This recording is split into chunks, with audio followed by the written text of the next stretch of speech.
everybody. This is James Diboe, Discovering, dedicated to original peoples, as always. And we got a special guest on. This is going to be episode 1. We got Professor Kaba on. I knew the brother as Booker T, but it's Professor Kaba. How you doing, my brother? My brother James, I'm doing excellent. How about everything with you?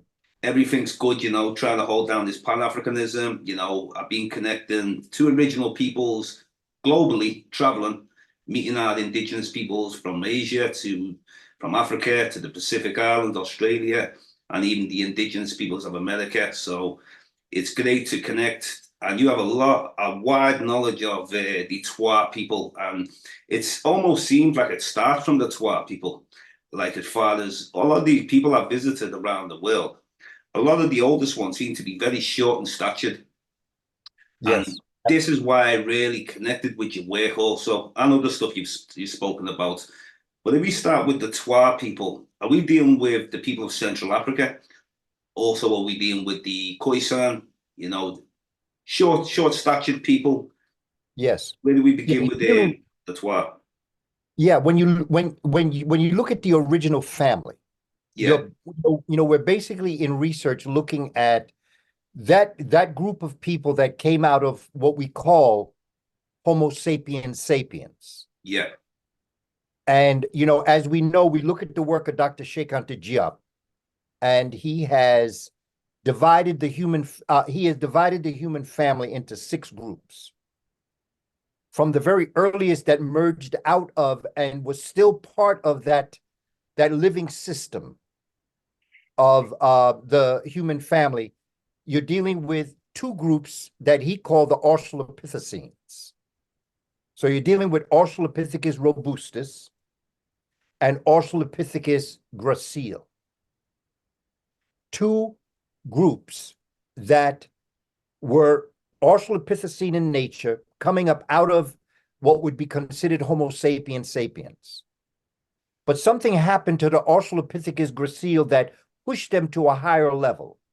Every group was built on the best that could survive. You see, brother, one of the things from the Western perspective, because of the nature of their survival mode, they're in the sense that only the strong survive, and it's the survival of the fittest. But that's not what moved the human family forward. That's what would move humans that were in an ice age. But that's not what brought the human family forward. What brought the human family forward was the ones that continued were the ones that could adjust to the new ways. And that becomes very important for us to even look at today. Times are changing. Things are evolving. When we look at our children, my background, as you know, brother, is in education, particularly our children. I spent my life teaching children here in New York, in the Bronx particular. But I've also traveled, and I've taught children many different parts. And one of the things that I'm realizing about the newer generations, having grandchildren, I'm understanding that the reality is that our children today are in a very different place than when I was young, when you were younger. yeah. This generation, there's other things that are happening that are propelling them much further. What's important for us as the adult population is to be able to adjust to those new ways. And if we don't adjust to those new ways, those that don't adjust will die out, and those that do adjust will continue and take the civilization to the next level. So now with that in mind, I take you back to the early peoples. Australopithecus robustus was very robust, very thick, very heavy set, robust. And because of that, they only had a limited way of living their lives.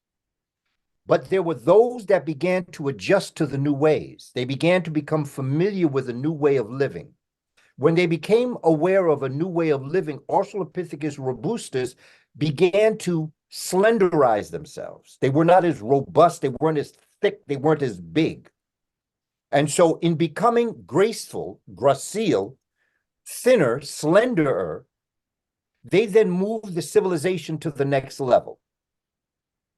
And so from Australopithecus robustus, those that could not adjust died out, and those that did adjust became Australopithecus gracile. Australopithecus gracile, same exact thing. There were some that adjusted to the new ways. The ones that adjusted to the new ways began to use their environment to help them survive. They began to use sticks, rocks, their environment to propel them forward. And so those gracile that did not adjust died out, and those that did adjust became a new type of human. And that was the Homo habilis, the human of ability, the tool maker. Yeah. When we began to create tools, it changed our entire way of thinking, our entire way of living. And in so doing, Australopithecus gracile died out, and then Homo habilis came into existence. All this is happening in Africa now, brother. All this is in Africa. No place else in the world. It's in the confines of what we would call Central Southern Africa. Okay, yeah. Okay, we're dealing with Central Southern Africa. And these Homo habilis began to use tools. They began to create a new way of living. They began to eat better. They began to think better. As they thought better, they ate better. As they ate better, they thought better. And so then now what's going to happen is that Homo habilis, those that cannot adjust to the new ways, are going to die out. But the ones that are going to survive are going to begin to stand up erect. They're going to, instead of hunching over like their predecessors, they're going to stand up erect. That's going to create a new relationship between them and the sun. It's going to change the way in which their liquid systems run through their body. Because when you're hunched over, you create cataracts. You create that your blood system has to go around. It has to move around because you're hunched over. When you stand up erect, you open up all of your liquid systems. Your blood flows differently. Your cerebrospinal fluid begins to open up, and you begin to think better. As you think better, you eat better. And what's happening now is that those Homo habilis that move forward become Homo erectus. Can I just ask a question about the Australopithecines? How would these have modern, would they have human features? And, because people to deal with a common ancestor with apes that we have. So how would we be described? I understand like different physical size, hunched over. Would they have human-like features, or would they more like a cross between what we call apes and human beings? How would you describe the Australopithecines? What's important in research, we did not evolve from the apes. Yeah, common ancestor. There was a common ancestor. Some people call it Ramapithecus. Okay. That was in the trees. They lived in the trees. They were part of the mammalian family. For whatever reason, part of Ramapithecus, maybe they were kicked out the tree, maybe they jumped out the tree, but they started living on the grass. Yeah. And in so doing, they had to create a new lifestyle. But they were very close to, when you look at Lucy, who is said to be one of the earlier human beings, you can see that Lucy has very primate features. Those Ramapithecines that remained in the tree, okay, they became part of the primate family up there. The ones that came down were hominoids. They began the movement towards the human family. Those that remained in the tree because of their lifestyle. Okay. So that's split. We have a common ancestor. Bone for bone, muscle. A lot of people can say all they want to about apes. Bone for bone, muscle for muscle. Everything that humans have, apes have in the same place for the same reason. The lungs, the reproductive organs, the circulatory system, the respiratory system. basically the central nervous system. There are differences, and the main difference is the amount of melanin in the brain. And so it becomes important that we understand that there is a split in the tree, but we have a common ancestor. But the ones that came down, the Australopithecines, still looked very much like their ancestor, the Ramapithecine.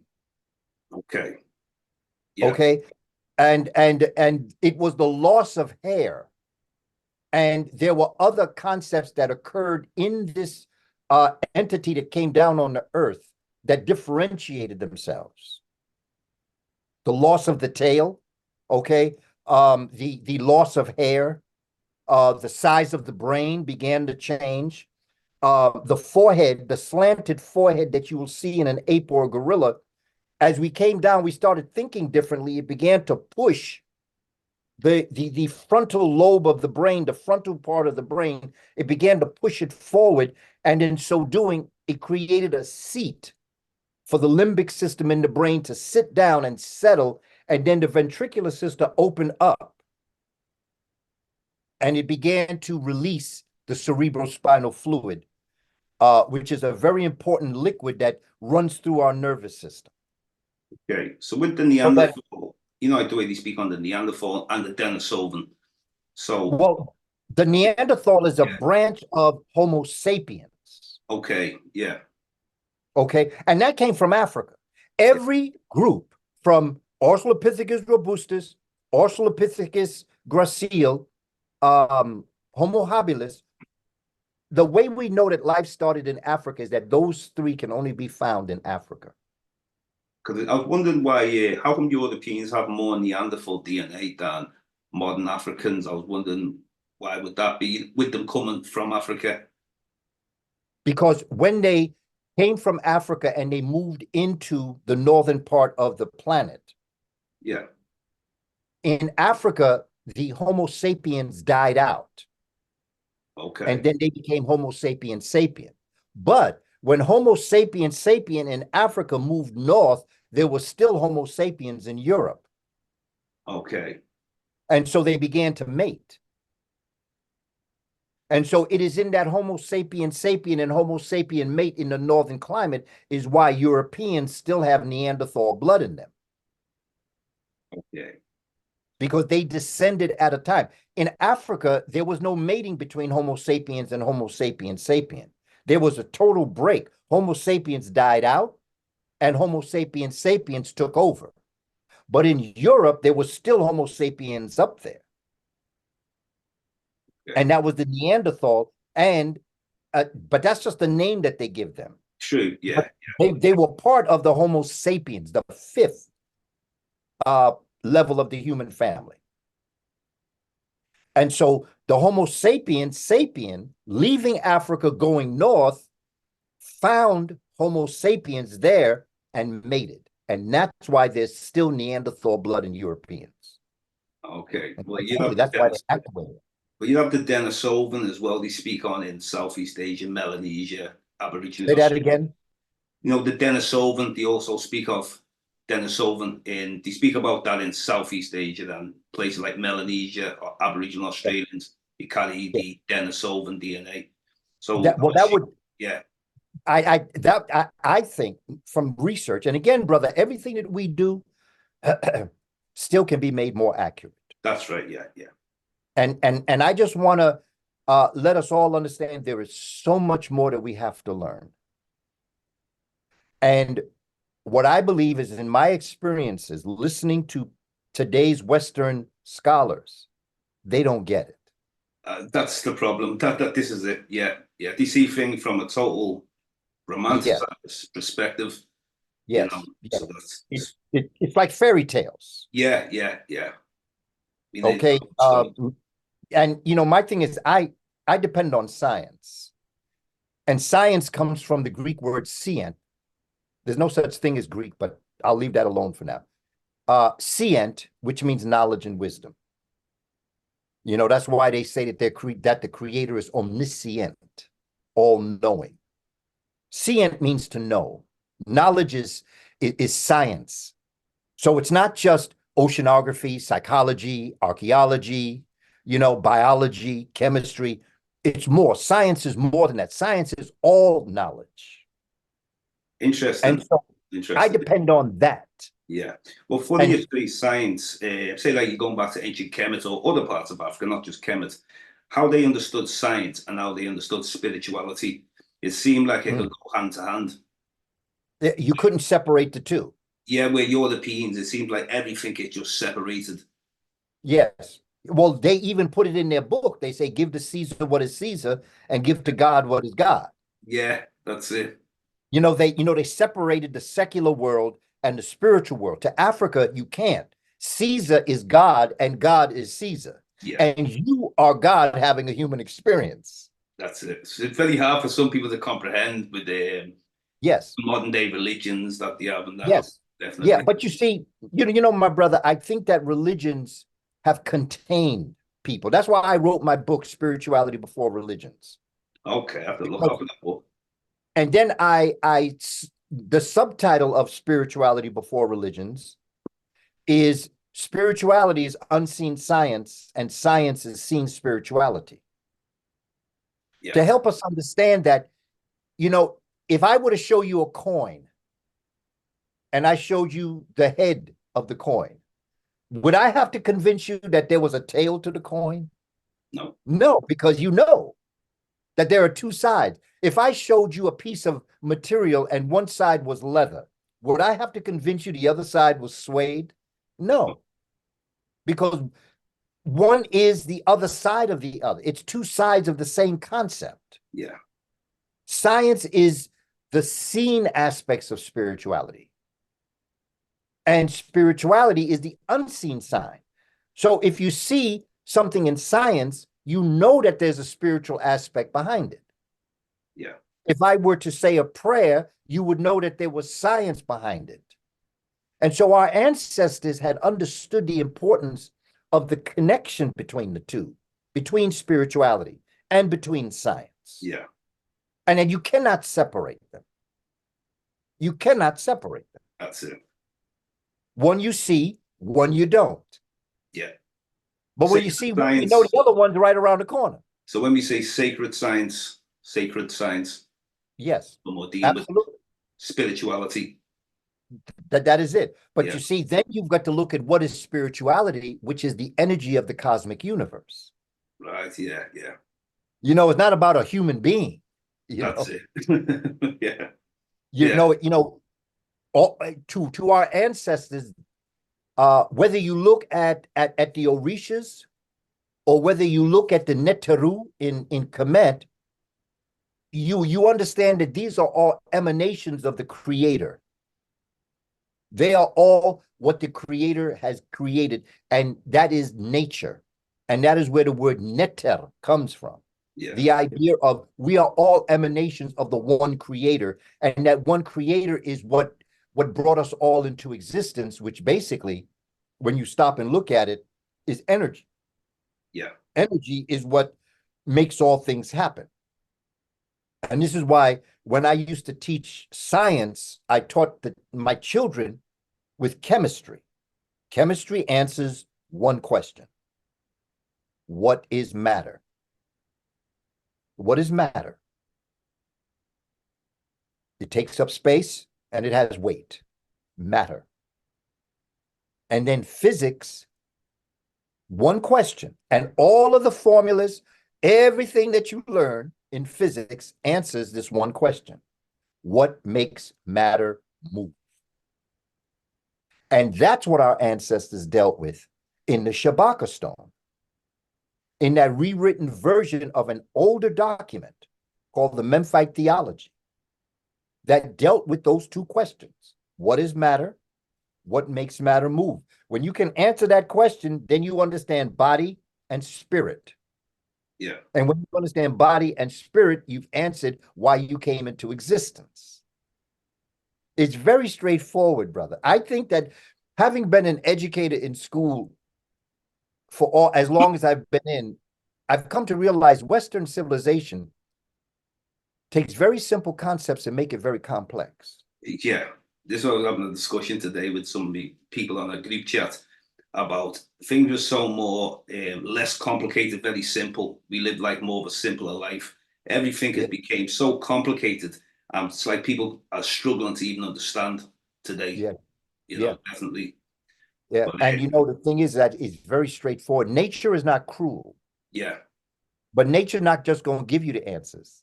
that's it. Nature wants you to seek them. And metaphors as well. Like my father's side from Nigeria, we go back to the Ijaw tribe of Delta State. Now we're Mhm. around a lot of rivers, so they had metaphors when they said like we had water spirits, mermaids, Yes, and it's just the connection to that environment and understanding there's the unseen. And some people, it's like spookism. If certain yes, people from the West hear anything like this, so that's why it's great to connect with when we say spirituality, we're dealing with a high level of energy, you know. Yeah, yes, absolutely. It's, like I grew up, it's like parables. yeah, That, when they talk of this man they call Jesus, if he were around fishermen, fisherwomen, he would yeah, talk about all things as it related to the water life. definitely. Yeah, If he was talking to bankers that dealt with finances, he would put those same terms in terms of finance. yeah, If he were people who took care of the land, agriculturalists, he would talk as it relates to farming. that's right. Yeah, If he was talking to people who took care of animals like shepherds and things like that, he would relate his stories as it related to that. What we did as a people is according to your geographic location, it's the same story. The that's it. water stories are the land stories, are the sky stories. Yeah, It's all according to where you are that you could understand the story from your perspective. yeah, And our ancestors were very good. Now, what the Western world did, they said, I ain't even going to deal with that. No matter who you are, you're going to deal with this story the way I'm telling you the story. And I don't care what you do. yeah, This is how you're going to have to deal with it. So then they broke away from the person's role in their spiritual system and superimposed and dominated them with a particular system. And so that created situations that were very harmful to yeah, the mind yeah, because then you were disconnected from the depth of your spirituality. And so that became a very important concept to understand as it related to the stories that were being told in terms of spirituality.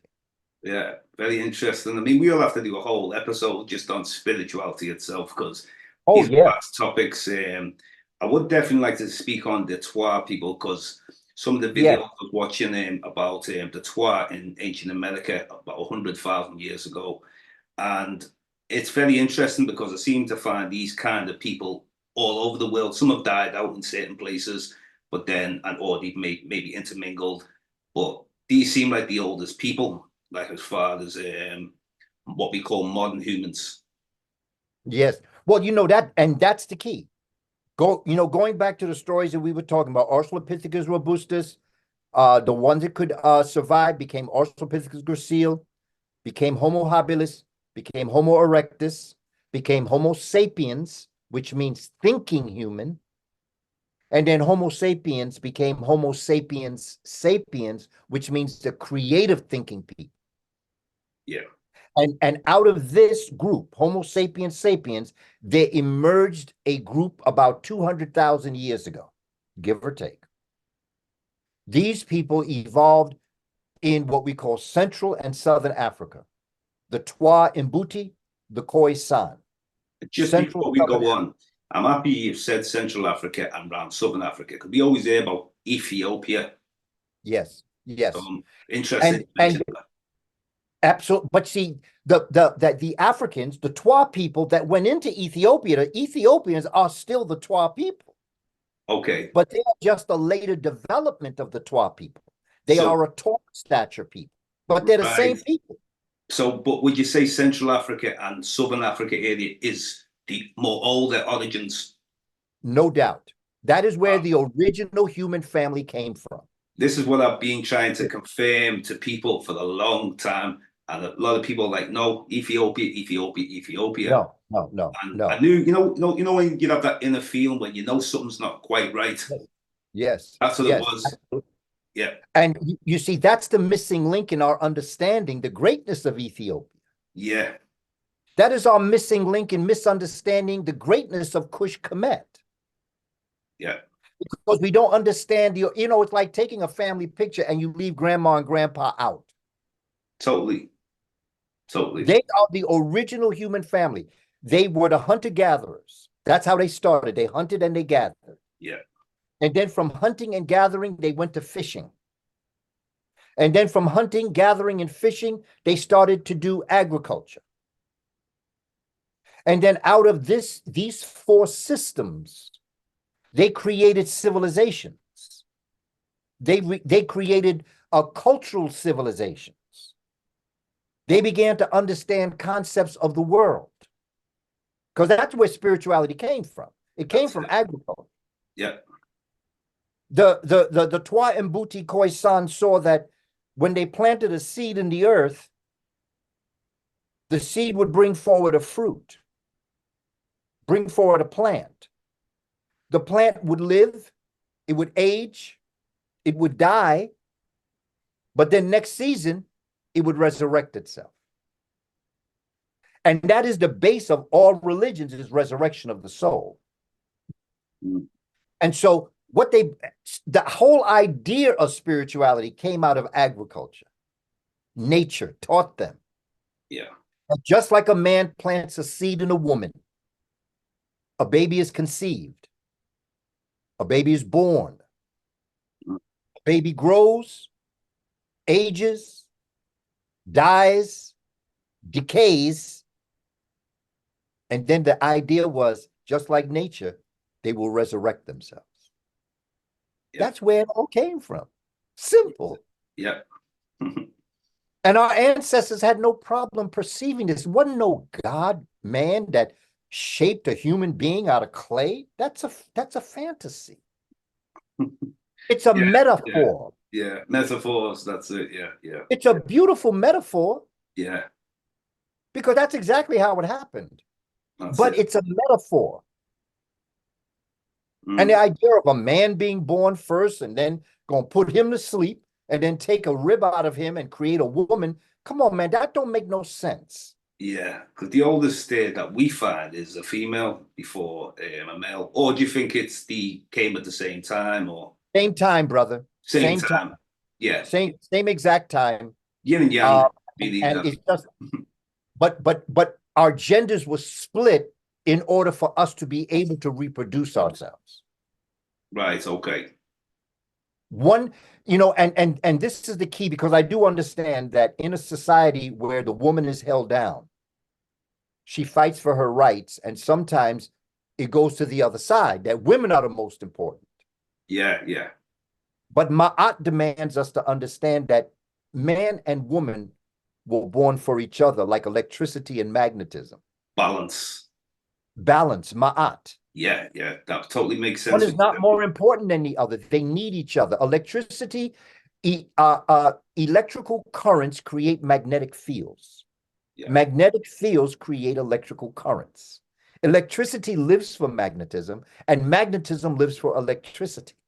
Man lives for woman, and woman lives for man. Let's move away from this attempt of superiority over each other and realize it is the balance of our society. Yeah. So that, and I've heard it said that every child that is first conceived is a woman first. That's not true. Yeah, that's it. Because when the Y chromosome meets with the X chromosome in a woman, the reproductive organ of the male is not there, but it's growing. It's there, but it's just so small that you don't see it. It's not like because you don't see a reproductive organ in a male zygote that it's a woman. It's not. It's still a man. It's a Y chromosome. That's it. It's science, brother. It's science. Let's back away from this and go back to our ancestors. The Twa Mbuti Khoisan people had a balanced society. That's right. They realized the importance of both man and woman working together to build the society, to enrich the civilization, to bring forward the children to inherit their greatness. And we got to get back to that. That's what Black love is. You know what? Another thing I'd ask about the timeline of humanity on this planet, because we always have to deal with things from a Eurocentric perspective. So when they give us like, well, 200,000 years ago, they started with like Ethiopia as far as modern humans. Now, when we watched one of your lectures and you explained about the Twa being in America, ancient America, 100,000 years ago. Now they tried to write off there was no people, no modern humans in America at this time. They actually put it very late, the first peoples that came to the Americas. I'm aware of like Clovis, but that's even much later after 100,000 years. They did come out within South America about Lucia, and it's a very Africoid look, and maybe Austro-Melanesian. It was either African or Austro-Melanesian in Brazil. The oldest skeletal remain, they reconstructed it. Now, with 100,000 years, I think it's very interesting because it's explaining that we've been able to move around this planet a lot longer than what the Eurocentrics have let on. So it seems like they've acted like America got migrated very late. If you understand, when they speak on, you've probably seen throughout history when they spoke on, like the Eskimo first came there, the Mongoloid type peoples. So they've kind of like left it like where there's people there much earlier than any Eskimo, Mongolian type. Absolutely. There were 5 migrations. The work of Dr. David Imhotep. He wrote a book titled The First Americans Were Africans. I was sorry to him pass away. Yeah, yeah. Yes. He and I worked together. He was a good friend of mine. He was a brilliant scholar. I learned so much from him. Excellent, yeah. The first migrations of human beings coming to America did not come from the East. It came directly from Africa. That's why they're in Southern America. Yeah. Because it's probably the Twa Mbuti of Southern Africa that migrated and found themselves in the Amazon River, because the ocean current that leaves off the southern, it's called the Benguela, Benguela, the Benguela current. It leaves off of Southern Africa and it goes right into the Amazon River. And so chances are Africans on boats leaving Southern Africa for whatever reason found themselves in South America in the Amazon River. That's why Brazil is where you find some of the oldest human beings that came to this part of the world. Yeah. The 5 migrations, the first migration was the Twa Mbuti people. Now, my brother, before he joined the ancestors, he and I spoke, his new book, he says that Africans were here 200,000 years ago. Yeah. So he's pushing the date back. So the Twa Mbuti were the first. The second was the Clovis Folsom. That's it. A taller stature African, but still African. Okay. The third was the Algonquin. Algonquin. Algonquin. Still African, taller in stature, but they're going through the different climatic changes. Yeah. The fourth is the Inuit, or who they call the Eskimo. Eskimo is a derogatory term for the Inuit, Inuit, just like pygmy is derogatory for the Twa Mbuti Khoisan. Right, yeah.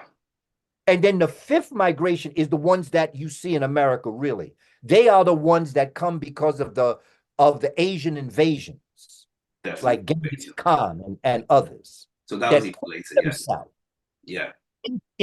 And that's the one everybody want to focus on, because that's the one that most of Western civilization would rather identify with, but they are the Asian invasion. They are the 5th migration. Yeah. The original were Black people. Yeah. The original people in China were Black. The original people in Europe were Black. There's a sister there, brilliant sister that I've had a chance to work with, and she sends me her materials, Dr. Marie Charles. She has a series of books that come out, MFIT. I recommend you check it out. Missing Faces in Teaching. MFIT, Dr. Marie Charles. And she looks at the foundational Black Britons. Yeah. She's got some visuals that will blow your mind when you see who Scotland, Wales, UK, you know, she's got some information that is just, she demonstrates the Twa Mbuti Khoisan people. Definitely. Well, funny enough, Period. there's a lot of these stories. Some people use them. My brother, I can't hear you. Can you hear me now? I can't hear you. Your sound. Let me see if my sound might be the sound. Let me just check. Can you hear me now? How's that? I didn't get that. Could you try again? Hear me? How's that now? Right. Can you hear me? I can hear you. Okay, now I can hear you. Okay. Yeah. So, forgot what we were saying there. We were saying about, yeah, so it's basically what I found in a lot of places through their oral history, even in the Hawaiian Islands, even in New Zealand. A lot of people speak about the small black people that were there. There's even like the stories of the dwarfs in England, Ireland, and certain other places around the world, and also going into Southeast Asia. I went into the rainforest and I met like the Oranjazli in Malaysia, the Eta in the Philippines, and the Mani in Thailand. All small people. You can see they're all like a related group. And even in Papua New Guinea in the highlands, they have the small statured people as well. They have the taller people in the lowlands. So this all matches up with like what you're saying about the Twa people. And it's just that, but unfortunately, we need to take control of our own research, where Europeans, you know, don't have our best interest at heart. So they're always trying to put themselves in stuff and look for the lightest people. They have like a real colorism problem, you know. So it's interesting that we're touching on some of these topics, though. You know, very interesting. And absolutely. Yeah.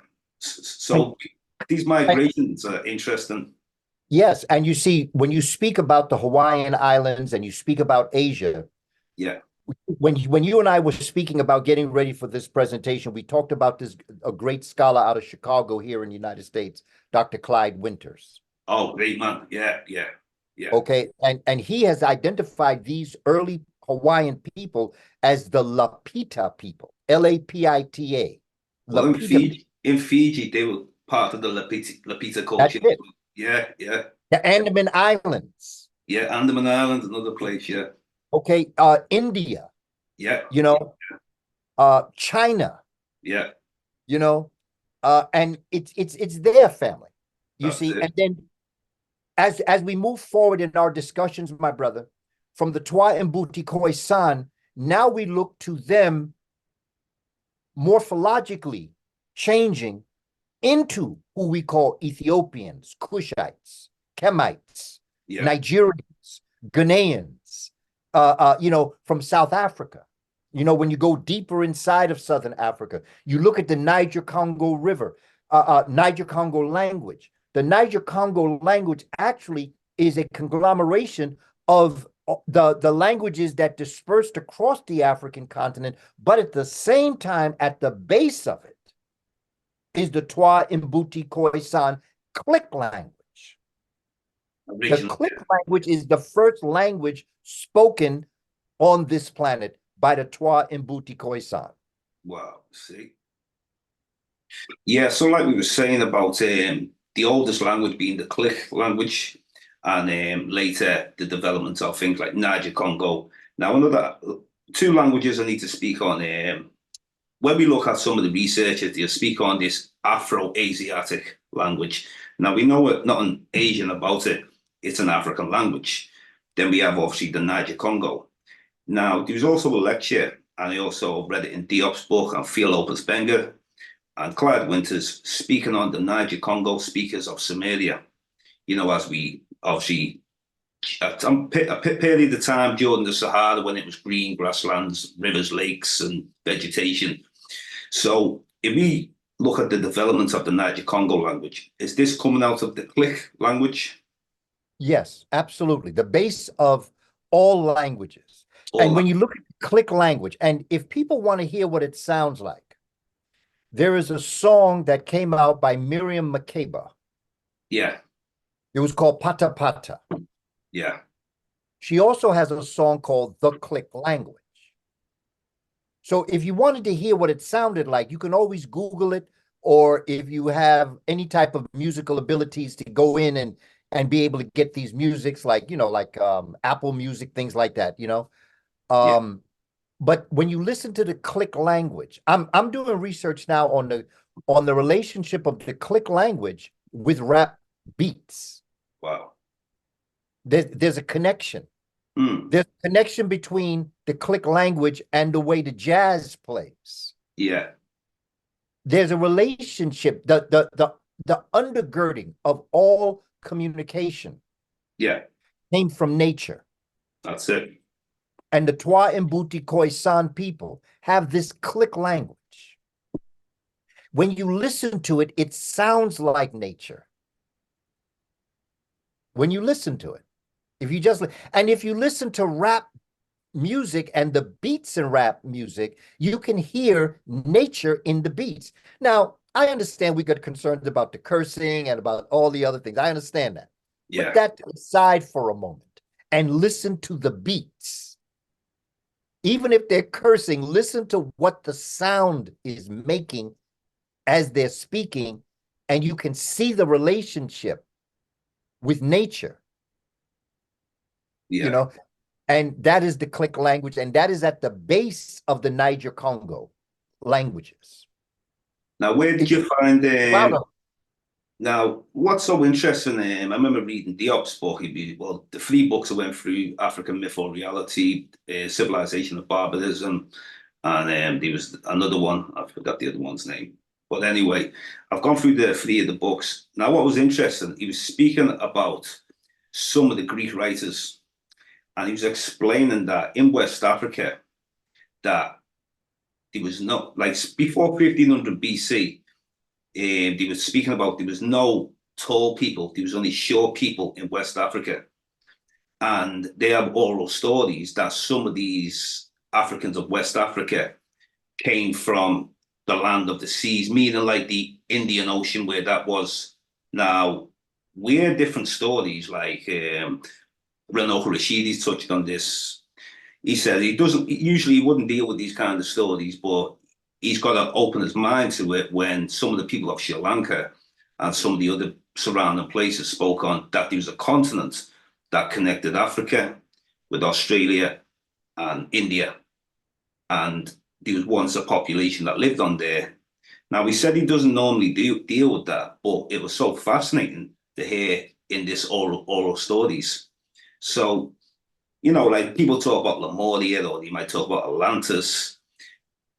What do you think on some of these lost continents, as people might call them? And when we deal with Eurocentric science, they are not going to deal with that because they'll say the continents broke up 50 million years ago and there was no humans on this planet.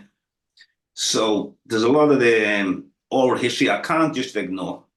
Or, what do you think of some of these stories like Lemuria in the Pacific? It could have been a continent, and where humanity was still around, was here, not before humanity.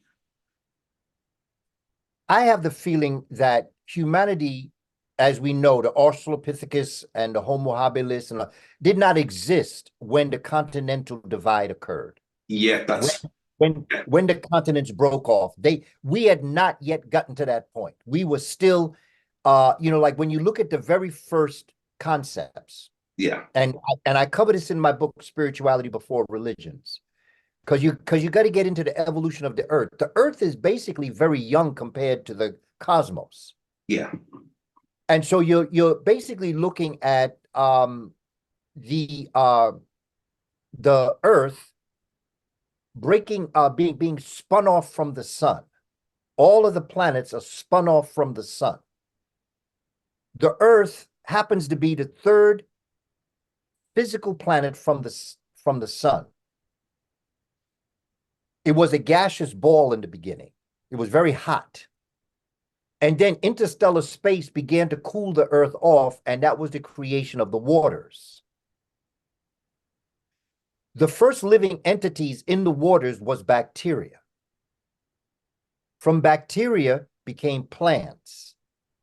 From plants became fish. Fish became amphibians. amphibians became reptiles, and reptiles became mammals. But when the mammals came into existence, the continents were already moving apart. Yeah. And so it becomes important that as you look at the story, you think in terms of metaphor. Yeah, that's right. You look at the metaphoric qualities of the story. Behind the metaphor, there is scientific truth. Example, It's not meant to be taken literal. like I'll give an example also. In Papua New Guinea, there used to be a land bridge only about 16,000 years ago that connected it to Australia. Now that land bridge is no longer there. Mhm. Also, you can go back maybe around that 16,000 years ago. Indonesian islands are more together. And this is not like going too far back. You know, the Baden land bridge, for example. So maybe like these stories are people have witnessed floods in humanity's lifetime. But when you're talking about the whole continent, now that's going back, like you're saying, before we existed. Yeah. And when you look at Yemen and Ethiopia, Yeah, Red they're Sea. very close. That's it. And there were times that you could have walked across. That's right. Yeah. And I think that's where the story of Moses parting the Red Sea comes from. See, that makes more sense. Makes more sense. And so that is why Saudi Arabia is part of Africa. Dr. John Henry Clark, my teacher, always said, you got to include Saudi Arabia when you're talking about the continent of Africa. You have to include Madagascar when you're talking about Africa. Yeah. Well, I went over to Madagascar. Yeah, you can't separate. Yeah. You know, they're all part of the early human experience. Yeah. Well, when I went to Madagascar a few years ago, 2019. Now, when I was there, also doing researching about some of the oldest people, because all I was finding is, yes, there was Bantu people came, and there was the Austronesian expansion that came from Southeast Asia, seafarers, during the same time as people were going to the Pacific. So there was like this dispute of who got there first. Now, there's many different stories like about, these are only in the last 2,000 to 3,000 years ago to deal with. So I ended up coming across some information about an elephant bird, an extinct mammal from about 10,500 years ago. And they knew by the slits in the throat that had to be human occupation, a lot older than what most of these European scientists say. So that's what got me totally intrigued, where we always get told that people migrated to places very late. You hear about the migration, they say, to the Hawaiian Islands, that maybe about 700 AD. I'm sure people got there a lot earlier, but they always seem to put the dates of migrations back. So that's one of the things I'm always interested in, like the first occupation. You know, how do we get around these European scientists with them having so much power? We've just got to just stay out of their court of laws. And what I mean by that is some of the scholars, our own scholars who I've spoken to, they always say about this court of law, I understand evidence is important, but sometimes when you enter in this court of law, this is like really, well, who's the judge? It's like white approval almost. My thing, brother, is I don't go into their court of law. Thank you. I'll stay out of it. Because I know that there's confusion and there's ignorance, and they have reasons why they would not embrace That's it. the reality that they themselves are Black. Yeah. There is only one race on the planet, and that's the human race. Yeah. And that human race was the Twa Mbuti Khoisan people. Yeah. I don't care how far back you go or how much in the near future you go. If you're talking about a human being, you're talking about an African derivative. That's right. Yeah. Period. Yeah. End of conversation. Yeah. And for people who would like to take the conversation further, I encourage them to find someone else to talk to. Definitely. I'm just not there anymore. I'm not into arguing over whether the original Egyptians were Black. That's over. That's over. It's So done. yeah, Okay. But you see, I realize because like, like I'll be going on a tour of Kemet, Egypt this summer from the yeah, 16th to the 26th of June. great. And I realize there's a lot of controversy around this. But you see, the people that are there now are hustling a Black business. Yeah, They're making millions of dollars on tourism. that's right. And Western civilization can accept a depigmented Egyptian, but they can accept a pigmented Egyptian. They Yeah, wouldn't go. They wouldn't want to know the truth. They can't handle the truth. And so I understand the fight. The fight is about money. yeah, We make money on the lie, they say. that's it. And so we can't admit that. Like Dr. Ben Yoshi Ben Yakinen, when he was saying Yes. that the origins have come from the bottom, the beginning of the Nile, where God happy dwells in the foothills of the mountains of the Yes. moon. Central Yes. Africa, Uganda, you know. That's it. And that's not only in the Hunefer papyrus, that's also in the Turin papyrus in Italy. Wow. About coming from the foothills of the mountains of the moon. Oh, okay. In Italy as well. Interesting. Yeah. In Turin, Turin. Wow. It's in the Turin papyrus. They're not going to admit it, so why try to fight something that ain't going to happen? Yeah. We just need to concentrate on teaching our own people, stay out of their court of laws, where we don't belong in there anyway, you know. And we have Well, they never wanted us in there in that. the first place. It's only that we found out the truth that they want to argue with us. I feel our ancestors have already done the battles like Diop, Professor Clark, Dr. Ben, Yoshi Ben Yakin. They done all that fighting. Do we need to continue it or learn from their work and do further research ourselves?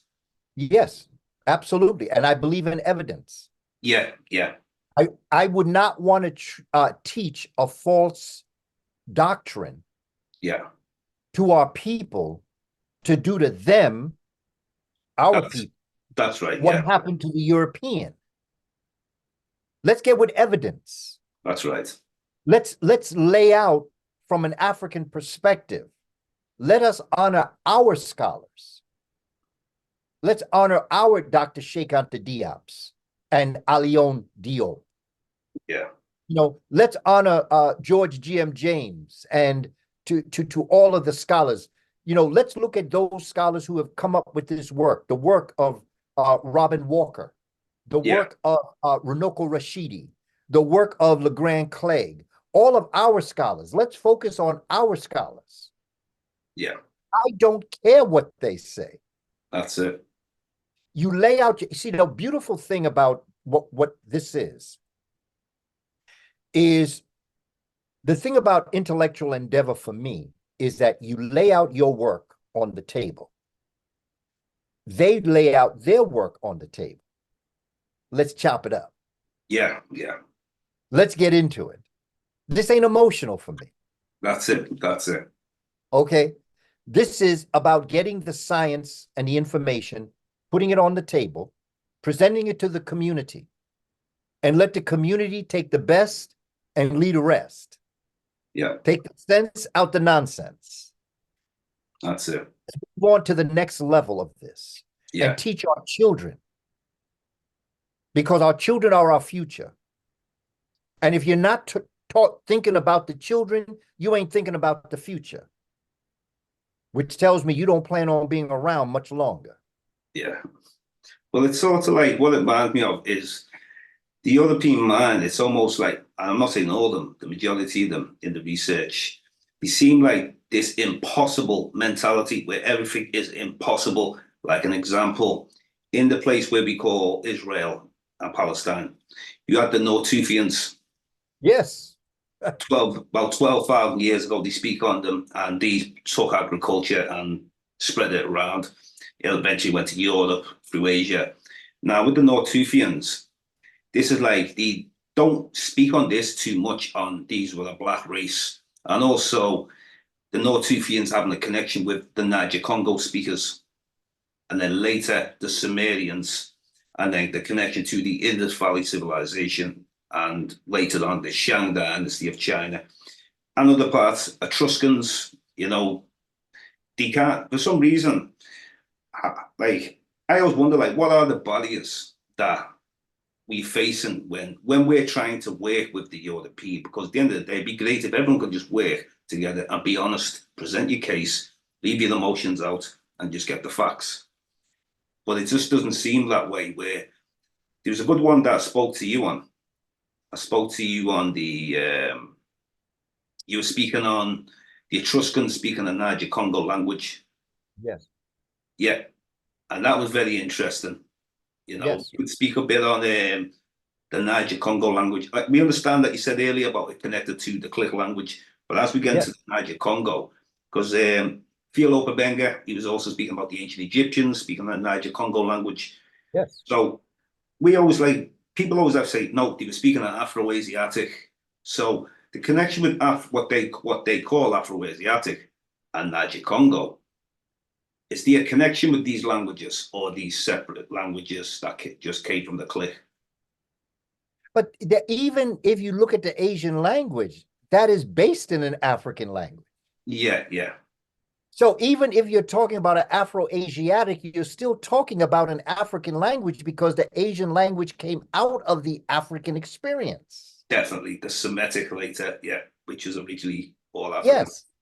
And and then of course, geography and experiences will add words to languages, and the grammar, the syntax, the context and the content will change and it will morph, true. Yeah. But at the base of the language, at the art of communication, is an African mindset. Yeah. So no matter what language you speak, it's still African. That's it. See, this is what we're getting tripped over because there is no such thing as there is only one race. European is not a race. It's an ethnic stock. That's it, yeah. Asian is not a race. It's an ethnic stock that is derived out of the what's called the mutagenesis, the birth of the mutation, the genesis, the creation and the development of the mutation. It's called mutagenesis. And out of this mutagenesis, there is then all of these other concepts that come in, and they add things to language, to experience, to, like, for instance, you go to Tanzania, you speak Kiswahili, but you want a sandwich, right? Well, in Kiswahili, the word for sandwich is sandwich. Okay. Because there is no cultural derivative of a sandwich. That comes from another place. So instead of having a word for it, which you never had, you take that word and place it in your language. Yeah. If you go to Puerto Rico and you want a ham and cheese sandwich, the word for ham is jamón and the word for cheese is queso. But the word for sandwich is sandwich. Sandwiches didn't come from Puerto Rico. So they take the word and they place it in their language. Yeah. That's what the Romans did with the word amen. Oh, yeah, yeah. Amen. Yeah. Amen does not mean so be it. Yeah. So be it is a sentence. It be so. Yeah. Okay. You have subject, verb, adverb. It be so. When you study the etymology and the conjugation of verbs in Latin, there's no place for amen. They took the word amen out of the African language and placed it in the language at the end of their prayers because amen is the symbol of the hidden essence of God. Amen. So with Latin, the Latin language, there's There's no such thing as Latin language. Latin doesn't exist. Greek don't exist either. yeah. Could you say that Latin is originally from Africa, and then some say it's Indo-European? Well, what it is now, it has borrowed from a lot of different experiences. Okay. But Latin came out of the Greek. That's it. Yeah, yeah, yeah. Dr. Ivan Van Sertima says, in order for a language to be a language, it must have a script specific to that language. English is not a language. Spanish is not a language. German is not a language because they use Greek script. Right. But there's no Greek script. You know, when you get to the you know, in the British Museum, you know, you have the Rosetta Stone there when you walk into the museum and you see the 3 different languages. You see the hieroglyphics or the Medu-Neter, you see the hieratic, and then you see what they call classical Greek. That's it. Yeah. But that's not classical Greek. That's another African script that the Greeks adopted. Yeah. Yeah. Greek don't have a language. And here's, okay, you have Aristotle and you have Plato. Aristotle is known as the father of science. Plato is known as the father of philosophy. But Aristotle claims that Plato was his teacher. But if that's to be true, that's like going to school and getting a PhD in science, but you got it through the Department of Philosophy. How could that be? Yeah. And why would all of the major so-called Greek scholars get murdered, poisoned, or chased out of town for teaching a foreign doctrine? If what they were teaching was foundational into the Greek culture, why did they consider it foreign? Is because the Greeks had studied with the Kemites That's it. and Ethiopians, and they stole all the work, and they took all the books and all the papyri and brought it to a place called Alexandria, named after Alexander, who was Macedonian. He wasn't Greek. Yeah. So, you know, brother, when someone tells a perfect lie, the truth is unbelievable. Most definitely it is. It's, you know, but it's interesting making all these connections though, and whether it's through the languages, because I was always interested in the Niger Congo language in particular, because we were trying to like figure out like, well, the connection with ancient Kemet and Niger Congo, then all like what they call the Bantu language, well, the Bantu peoples when you look on the map. So the Proto-Bantu, Niger Congo, and then they're connected to the Mandi also of West Africa. So it's like a big bunch of language families, and through our ancestors, these are able to make connections a lot better than Europeans can.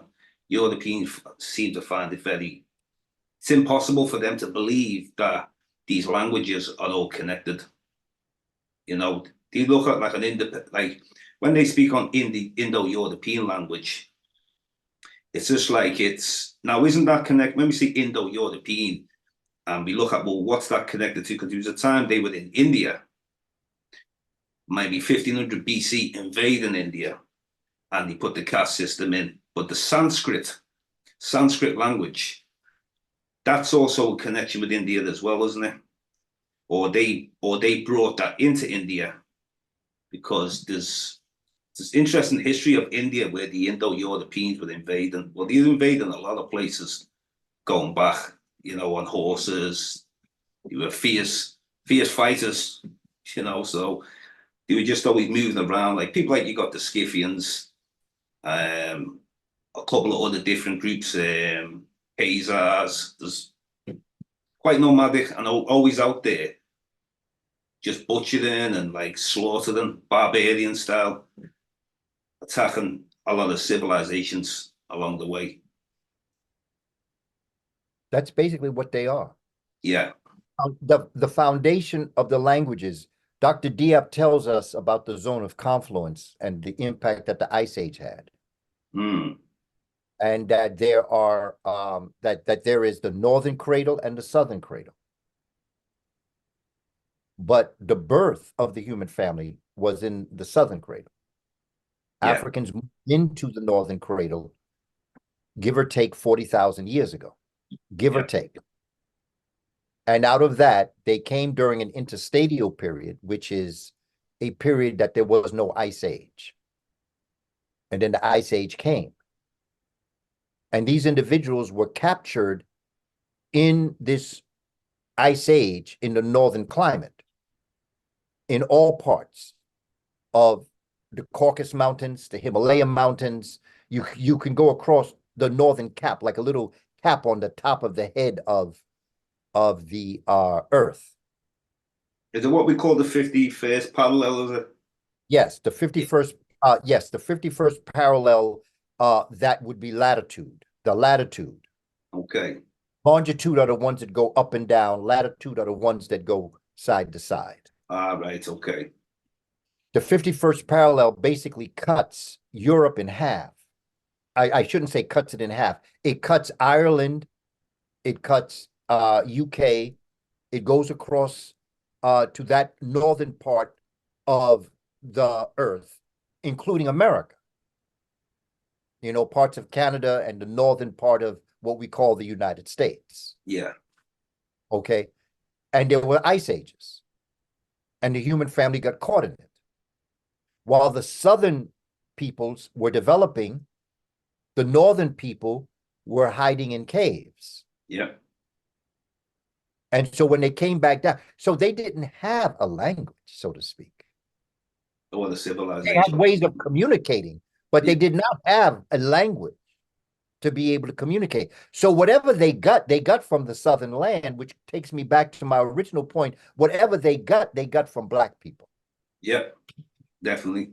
Everything that we've introduced. And I mean, I don't even know why they're so surprised if people coming out of Africa were the first people for a very, very long time before.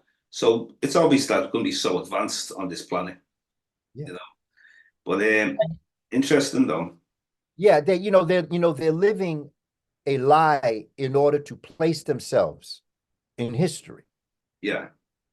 And they don't want to reflect back on their reality. So, they're still suffering from this horrific tragedy that occurred to them. These Africans that got caught north of the 51st parallel.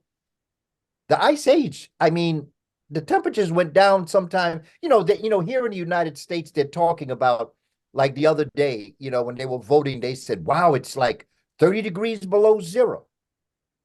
It got that cold here. It was cold, -2 degrees below zero. That's cold. -10 degrees below zero. That's cold. Well, how about a -200 degrees below zero?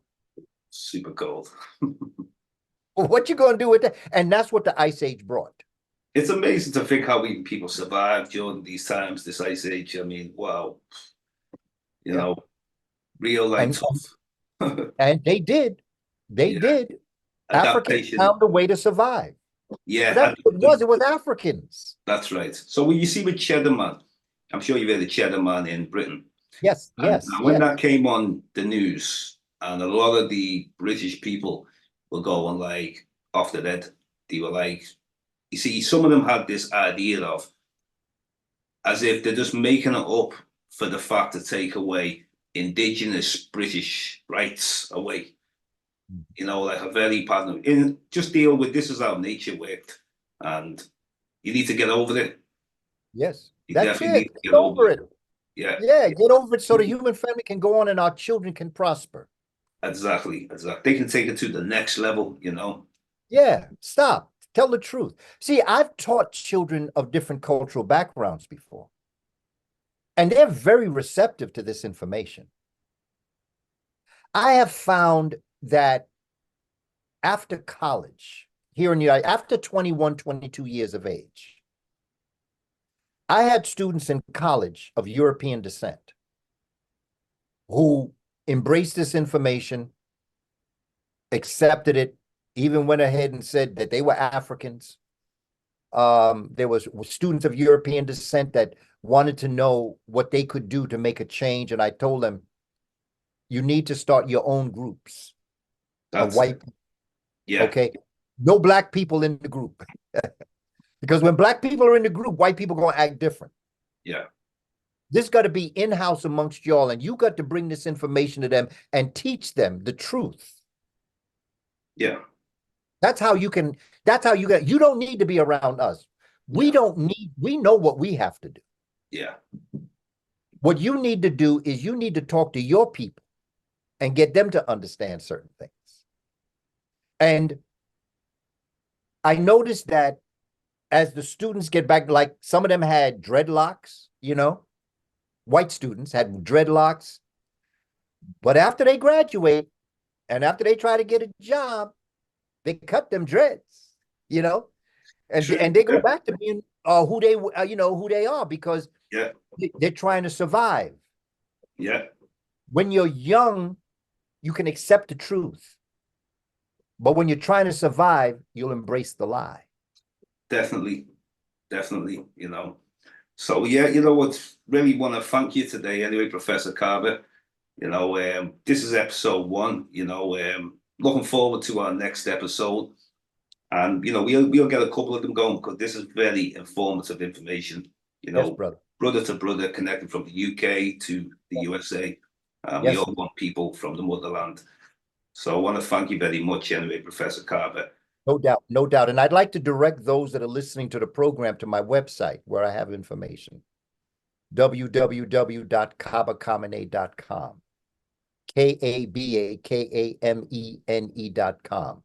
I have a lot of other information up there, and my Instagram page, Kaba Kamene, KABAKAMENE. That's what I use as my community bulletin board. I let the community know where I'm going, what I'm doing. I put up different posts for them to be able to tap into this information. And like I said earlier, brother, I'm co-hosting with my brother Omega Axel, who's based in UK. Okay. I'm co-hosting a trip to Kemet, to Egypt, June 16th to June 26th. So we want to get there with the summer solstice. We're going to be in the temple of Edfu on the day of the solstice, which is a very important day. And I will be teaching classes at night. I've got a over 350-page curriculum that everyone is going to get on the trip, PDF. Everybody's going to get it. We're going to do some classes, because there's some things I want to talk about. I've been to Kemet with Dr. Ben twice. Now it is time for a new generation to come forward and to bring this information to our people, and that we must create a land bridge between UK and US. Definitely. Definitely. And I don't use the word Pan-African. My brother Baaba Heru introduced the word Nebu Afrika, Nebuafraka, which is not just humanity all coming together. It means that we come together with nature. We go back to our source. That's it. And so be you from UK, or you from Holland, or you're from Vietnam, whether you're from Puerto Rico or Mexico or the United States, we're all one family. Yeah. And let's come together and do this for our children. That's it. The But when you original work for laws the of nature. children, when you do it for the children, you're doing it for the future. Definitely. So, my brother, I want to thank you for this opportunity to speak to my family. I appreciate you and I respect you. And I just say, as we move on keeping on. It ain't over till we win. Solar power is the future wealth of the planet. Definitely. Well, I'm just trying to keep this wave riding in Liverpool, because we don't have much of true African teachings, like really connecting. We just deal with a lot of people focus on the slave trade, and there's no real African-centered groups. I'm one of the few, but I've been doing this for like about the last 4 years, this show, and it's just like I've got to keep it going, and hopefully influence some more people, so we can get a whole network of shows. That's what we're hoping. Well, thank you very much. Yes, reach the person that's closest to you, brother. That's it. This is and let that person reach the next person. Like when you want to do a fireplace. Yeah. You light the log that's closest to you. That log lights the second to the third to the fourth, and pretty soon you have a roaring fireplace. But you only lit the log that was closest to you. That's it. This work can become very overwhelming because there's so much we have to do. Yeah. Well, this is James Diboe, Discovered, dedicated to original peoples. I'm Professor Kaba. Big thanks. And we'll definitely do this again. Look forward to the next episode. Peace, my brother. One love. So.